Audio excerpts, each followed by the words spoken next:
আল্লাহ অনেকে অনেক পেরেশানিতে আছে, এমন পেরেশানি আছে মুখ ফুটে বলতে পারে না, কাউকে বলার ভাষা নেই। আল্লাহ আপনি তো ওই জাত, আপনার কাছে বলার জন্য কোনো ভাষার প্রয়োজন হয় না, আপনাকে বলার জন্য কোনো কথার প্রয়োজন হয় না। আল্লাহ আপনি তো মানুষের অন্তরের খবর জানেন, দিলের খবর জানেন।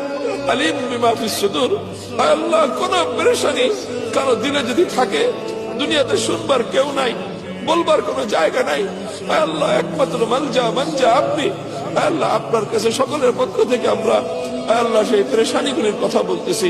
আল্লাহ সকলের পেরেশানিকে আপনি দূর করে দেন।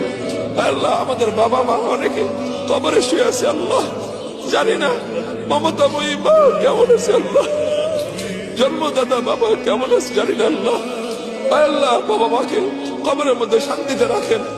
আল্লাহ অনেকে তাদের আপন কলিজার টুকরো সন্তানকে কবরে শুয়ে আসছে, আল্লাহ সেই সন্তান, আল্লাহ যে সন্তান একটু ঘুমাইতে না পারলে মায়ের ঘুম হতো না, বাবার ঘুম হতো না, সেই বাবা নিজের হাতে নিজের সন্তানকে কবরে শুয়ে আসছে। আল্লাহ সেই বাবার সন্তানকে আল্লাহ আপনি সারা হাতের সাথে রাখেন।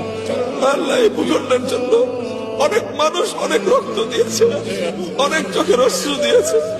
আল্লাহ এই ভূখণ্ডের উপর শকুনের চোখ পড়েছে। আল্লাহ শত্রুর হাত থেকে, চক্রান্তকারীদের হাত থেকে আল্লাহ আমাদের দেশের প্রতি ইঞ্চি মাটিকে আপনি হেফাজত ফরমান।